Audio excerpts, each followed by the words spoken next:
Good morning to all. So today we are going to discuss about fundamentals of geographic information system. So we can tell that it's one of the most important and most popular or uh, the current day trend, one of the current day trend we can tell about geographic information system. See, what is exactly GIS? It's nothing but a conceptualized framework that provides the ability to capture and analyze spatial and geographic data. So what is spatial data? It is also called as geospatial data. It's a term generally used to describe any data related to or contain information about a specific location on the surface of the earth. So that is generally called it as spatial data or geographical information system. We can tell that it's a conceptualized framework. So here in this chapter, I used some diagrams, or I used some mapping, or I used some pictures or images which will be more clear for you. So these GIS applications are computer-based tools that allow the user to create or interactive queries like a user created or user defined searches, store and edit spatial and non-spatial data, analyze spatial input information, output information, and visually share the result of these operations by presenting them as a map. See Google Map, that is one of the examples for geographical information system. Means nothing but whatever the information which we are having, that we are converting it into a 3D image, or we are converting it into a map, that simply termed as geographical information system. So let me tell you one by one.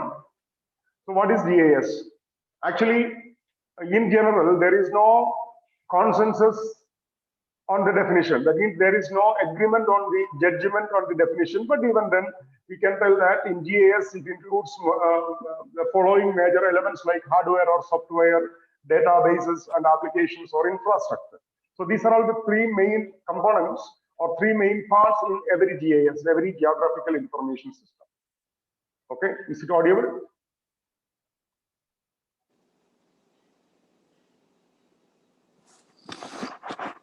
Yeah, okay. Yes. Okay, hi sir, my battery is low. I can switch at any minutes due to electricity issues. Okay, Richard Delfino, you can do one thing. You can, if you are with your friends, associate with them. Okay.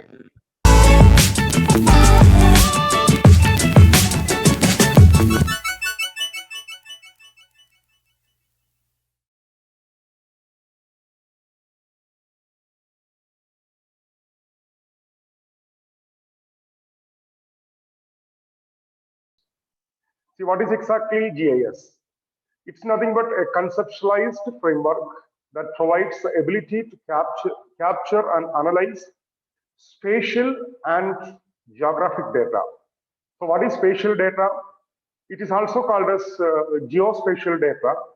It's a term generally used to describe any data related to or contain information about a specific location on the surface of the earth.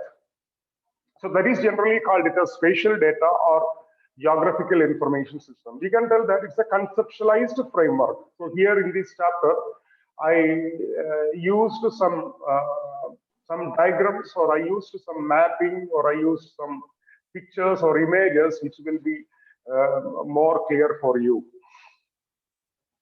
So these GIS applications are computer-based tools that allow the user to create or interactive queries like a user created or user defined searches, store and edit spatial and non-spatial data, analyze spatial input information, output information, and visually share the result of these operations by presenting them as a map. See Google Map, that is one of the examples for geographical information system. Means nothing but whatever the information which we are having, that we are converting it into a 3D image, or we are converting it into a map, that simply termed as geographical information system. So let me tell you one by one. So what is GIS? Actually, in general, there is no consensus on the definition. That means there is no agreement on the judgment on the definition, but even then, we can tell that in GIS, it includes the following major elements like hardware or software, databases and applications or infrastructure. So these are all the three main components or three main parts in every GIS, every geographical information system. Okay, is it audible?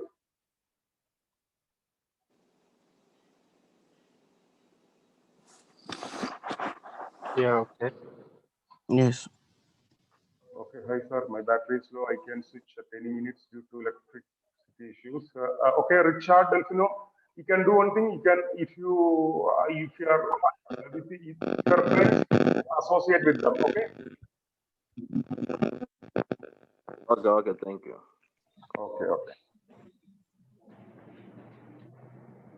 So here we mentioned about GIS. There is no. That means we cannot able to properly, or we cannot able to give a definition properly. But in simple terms, we can tell that it contains some components like hardware, software, databases, applications, as well as infrastructure, etc.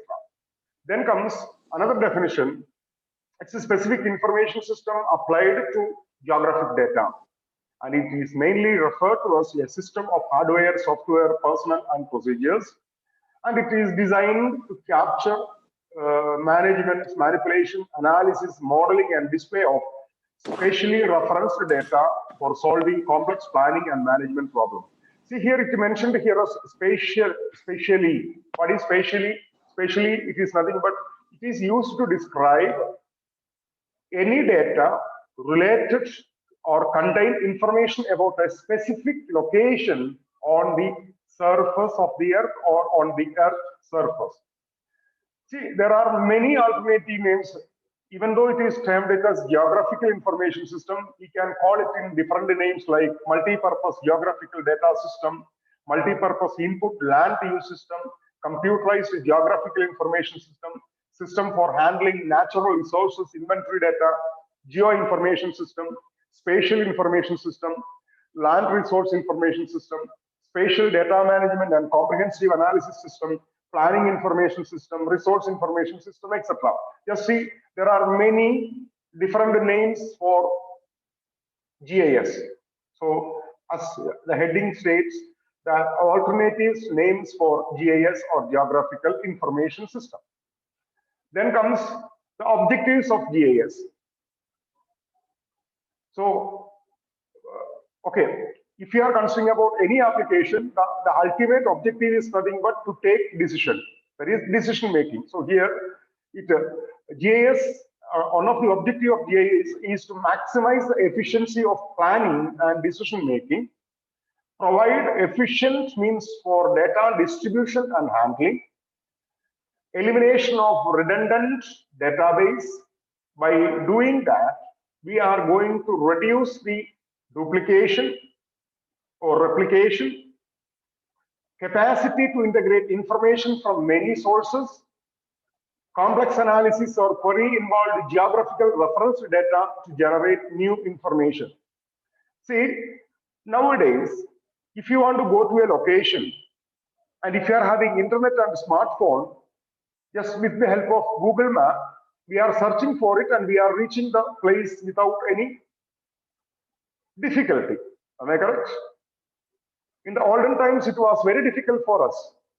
But now it becomes very easy for us to find the location in the easiest way. So we can tell that GIS makes that decision making. Then comes another definitions. There are certain powerful tools for addressing geographical or environmental issues. Allows us to arrange information about a location as a set of maps, not a single map. We have a set of maps displaying information about characteristics of the region and needs a location reference system. Like we can tell that either it will be latitude or longitude. See here, that is mentioned as latitude or longitude. Just see, it contains different layers. Okay, the tracks, the roads, the bus routes, the shopping centers, the industrial stores, etc., etc., etc. That is, it is being mentioned in different layers. See here, Yeah. Potential for GIS. Once a GIS is implemented, we can expect the following benefits. That means once if you implement it or once if you introduce GIS in our system, in our university, in our office, we can expect the following benefits. What are they? So geospatial data or geographical data are better maintained in a standard format. Revision and updation is easier.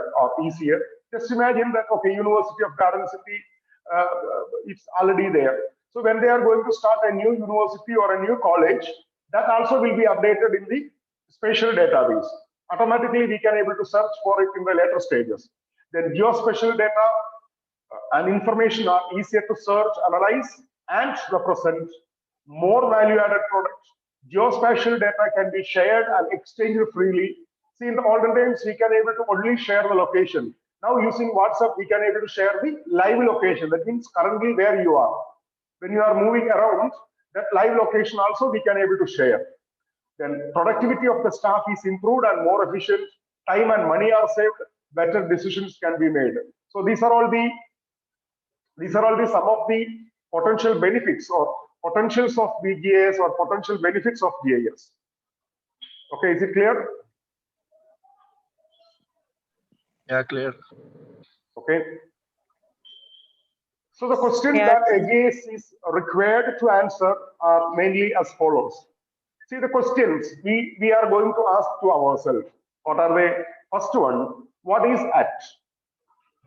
That means what is GIS at? What it indicates, it is mentioning about the locational question. That means what exists at a particular location. Second one, where is it? It's a conditional question. Which location satisfy certain conditions? Third one, how has it changed?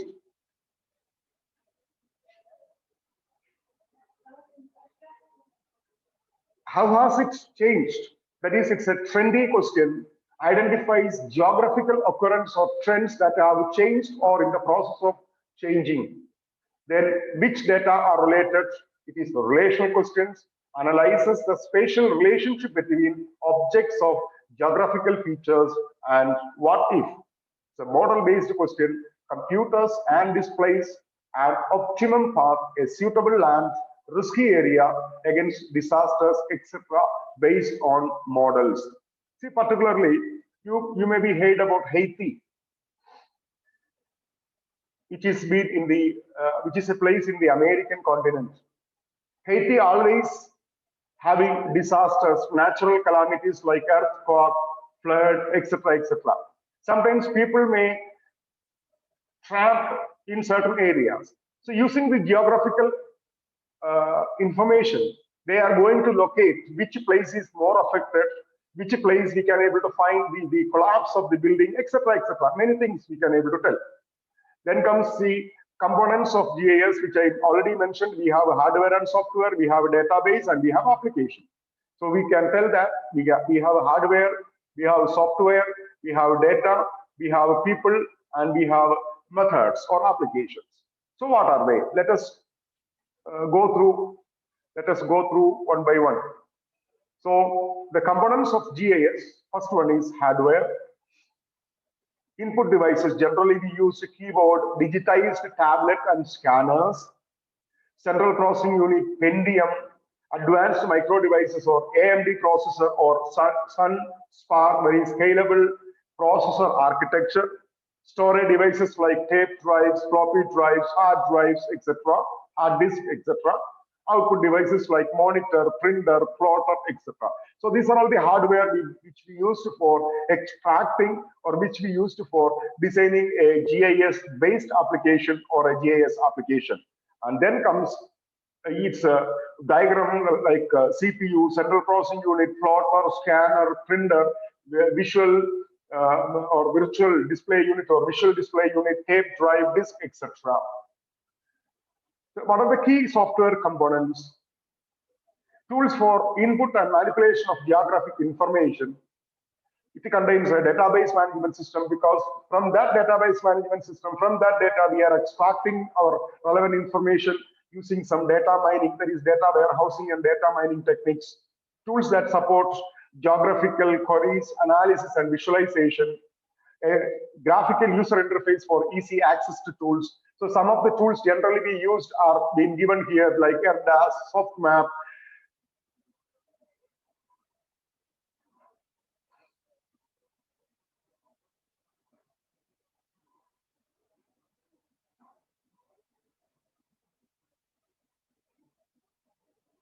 So Map Info, Autodesk, Ilvis, ER Mapper, etc.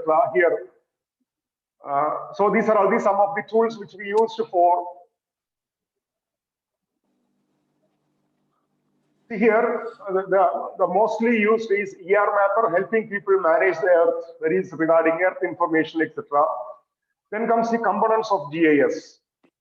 So it contains base maps, which includes street, highway, boundaries for census, postal and political areas, rivers, lakes, parks, landmarks, place names, etc. That is base map. Second one is the environmental map, which includes data related to the environment, weather, environmental risk, satellite imagery, topography, and natural resources.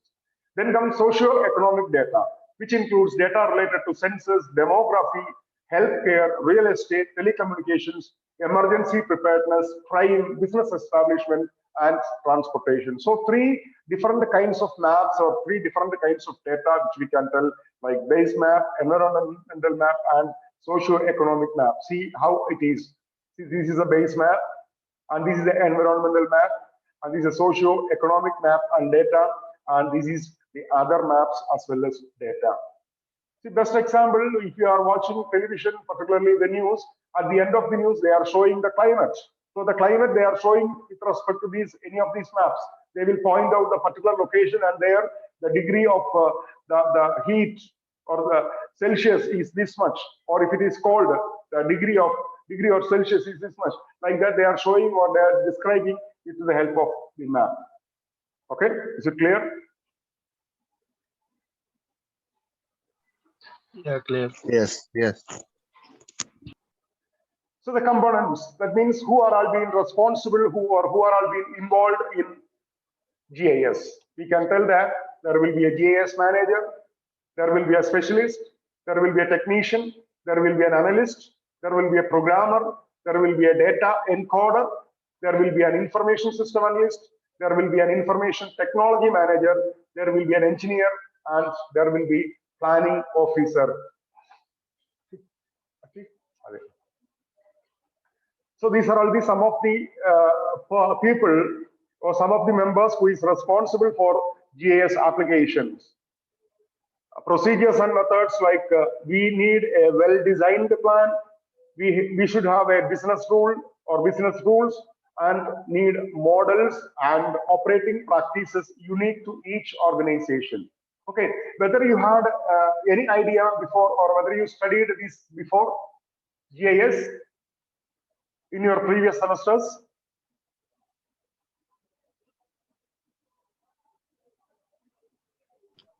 No, no.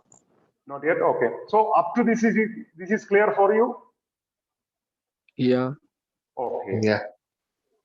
So the functions, we are going to input the data, manipulation of data, analysis and manipulation, and then finally visualization or data display. That means input, process, store, and output. These are main tasks or functions of every GIS applications.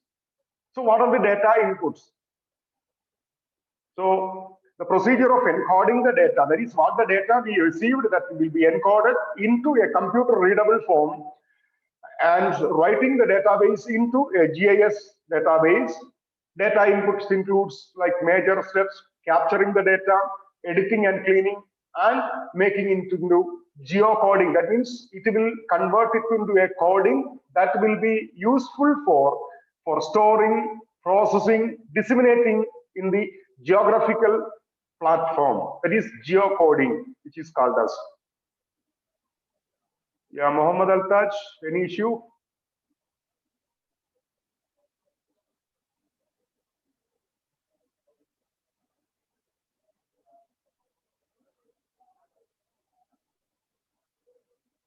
So data inputs, it can be done using keyboard entry, it can be done using manual digitizing, using tablet or on screen, or it can be done by scanning.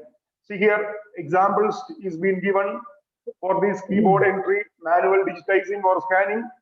See here, using computer control, or see here, this is manual entry. Another one that is using scanner. See here, either this one or this one.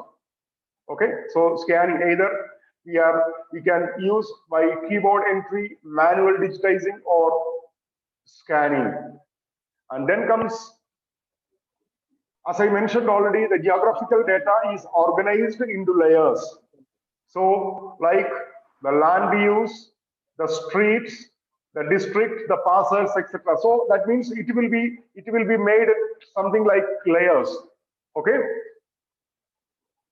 And data sources, from where we can able to get sources data for GIS. We can get it through maps. We can get it through aerial photos with the help of that is like satellite images, with the help of technical descriptions, and using GPS data. Okay. So see here, it can be using maps, aerial photos, satellite images, technical descriptions, and using GPS data. And the geographic data characteristics. It contains more integrated components like location, attribute, spatial relationship, and time. So these are all the four components or four integrated components for GIS data. What are they? Location, attribute, spatial relationship, and time. So geographical data contains or includes those which are spatially referenced, and a GIS includes operations which support the spatial analysis. See here, spatial data and their attributes are linked by their geographical, either by their geographical location or by unique identifiers. So we will always have a geographical database for that with some unique information. Yusuf Sadiq, what you are doing?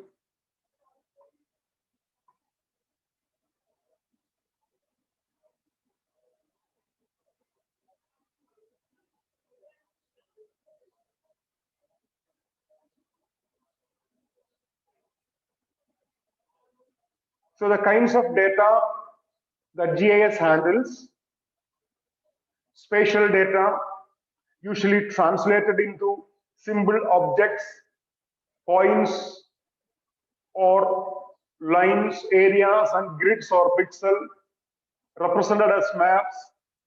Example, a parcel or a piece of a land.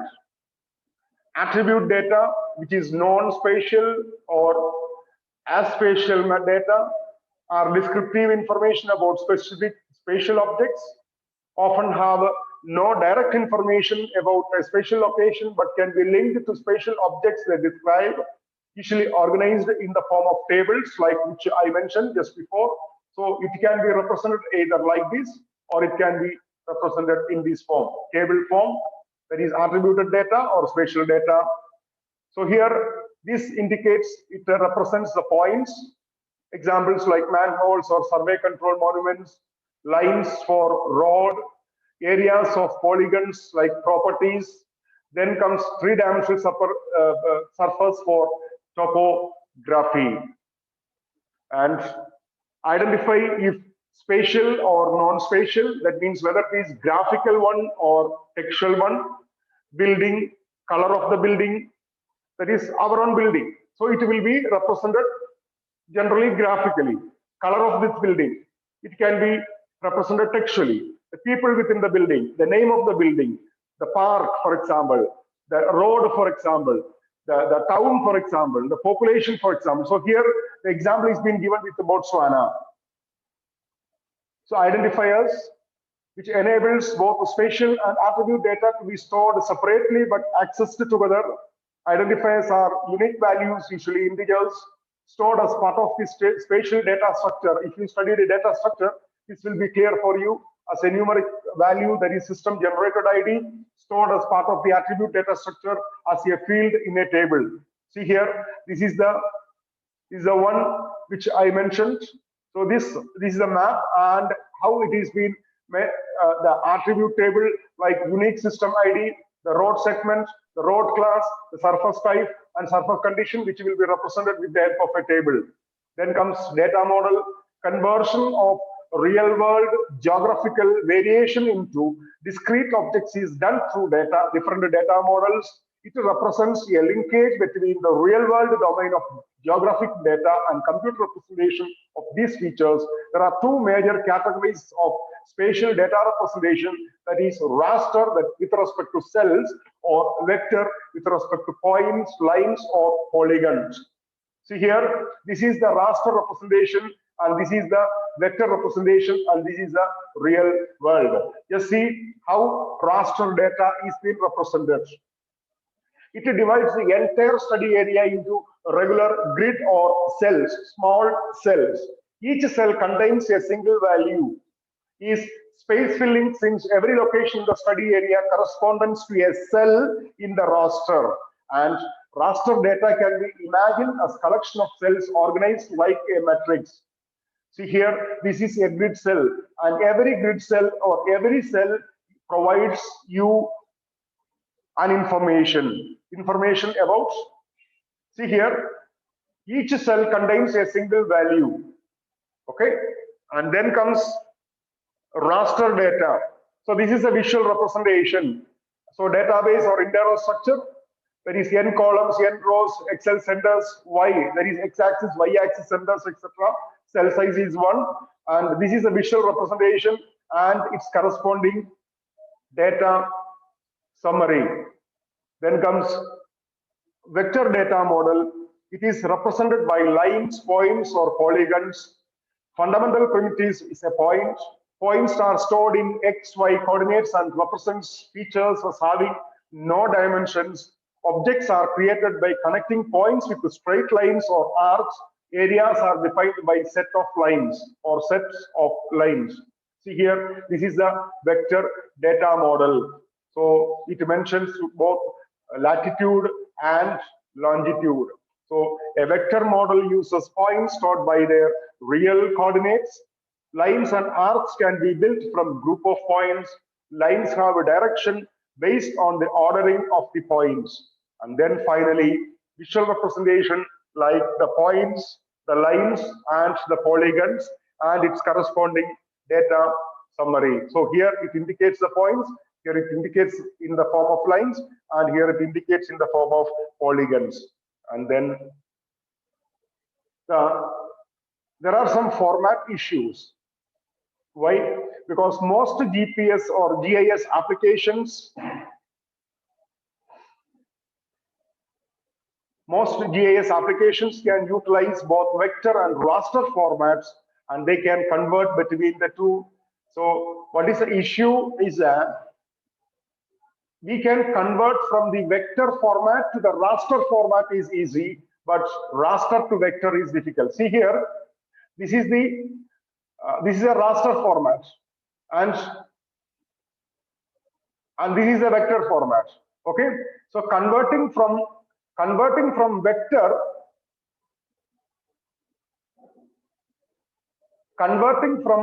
the vector format to raster format is easy, whereas that of converting from raster to vector is difficult. Okay, then comes the last slide, that is, okay, see here, okay, we mentioned about the issues. So these are all, this is the errors. See here, this is the vector. Okay, this is a vector format, and they converted into raster. And see, more modification.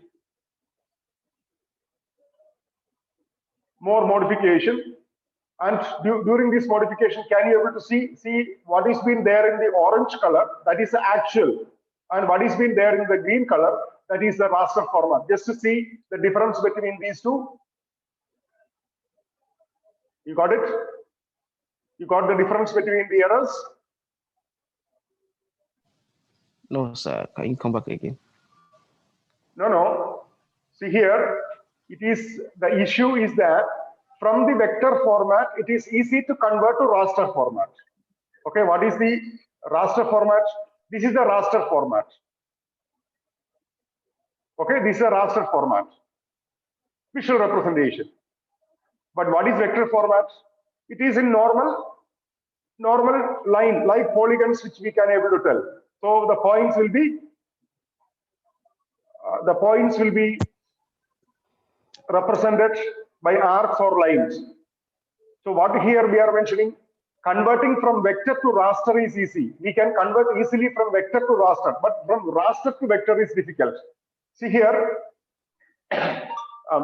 here an example is being given. When we are converting, there are issues in all the way it is difficult. When we are converting from vector to raster, see, this is the normal line or normal representation. It is converting to raster. Raster means how we are making it by pixel or by cell. So that is represented with the help of cell, and it is being drawn. And just see the difference between the actual. The actual is the orange line, and the created one is the green line. Just to see the difference between those two. Okay, and then the different GIS applications in natural resource management. It can be, GIS can be used in agricultural management, land evaluation analysis, change detection of vegetative areas, analysis of deforestation and associated environmental difficulties or hazards, monitoring vegetation health, mapping percentage vegetation cover of the management of land, crop and wasteland mapping, etc. So these are all the different applications used for natural resource management. Like that, we have many different applications. Okay, so that's all for today, and so I don't have anything further. Okay, anyhow, today I